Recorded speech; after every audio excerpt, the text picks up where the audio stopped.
So today I want to talk about a very interesting problem that is well known in contest math and even used in competitive programming. And we're going to go about two different ways of solving it. And once we do that, we can connect them together to form a, I think, very beautiful identity. And I'm sure you'll agree. But first, let's get to the problem. The problem states that we have a set of stairs, and there are n of these stairs, and each time a person can either climb up it one step, or they can climb up two steps. And the question is, how many ways can they climb up these stairs? How many distinct ways do they have? So the first way we're going to solve it is we're going to abstract these stairs into just being n objects. And let's just draw this out. So each time we take one step, instead of thinking of it as a step, we're going to think of taking one of the objects. And instead of thinking of two steps, we're going to think of taking two of the objects. And let's just think about what happens when we decide to take two steps. If we take two steps, we're basically just grouping any two of these objects together into one, right? And the number of ways that we can group these together, like just once, is, well, what happens? We had n objects earlier, but now we've grouped them together, so we have one less total object, right? And out of those objects, we're choosing just one specifically, right? Where is it going to be? And let's say we take 0 of these double steps.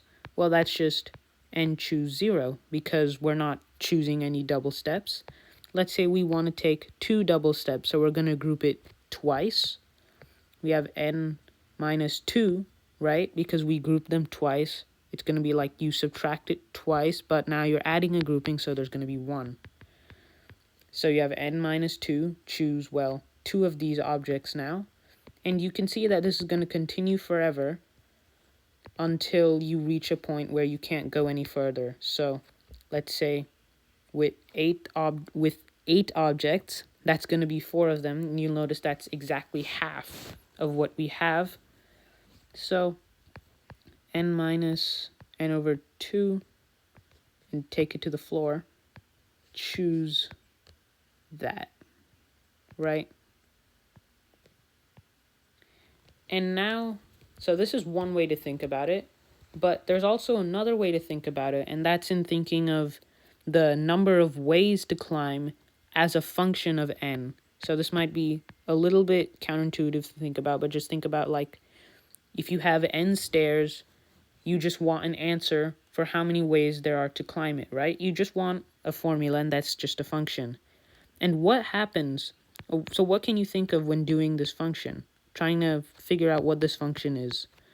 Well, we can actually think about it in terms of the function, right? If you have, again, n of these objects, and let's say that we decide to take 2 steps somewhere, right? Well, that now eliminates those 2 steps, and now it's just a question of how many ways can you climb the remaining steps, right? So there's f of n minus 2, but there's also the option of just taking one step as normal. So that's now separated from the rest, and now you just have the n minus 1 steps remaining, and the question is, how are you going to climb that? And you might realize that I've called this capital F for a reason. This is just the Fibonacci sequence. And you also realize that this doesn't look anything like the Fibonacci sequence. So we've actually shown a non-trivial relation between a Fibonacci sequence and a series of choose operations.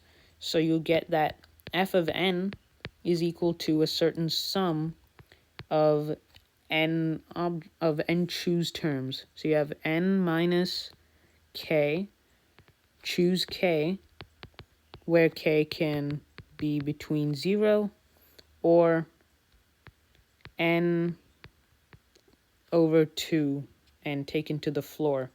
And you can now see why this is true and hopefully use this in more problems in the future.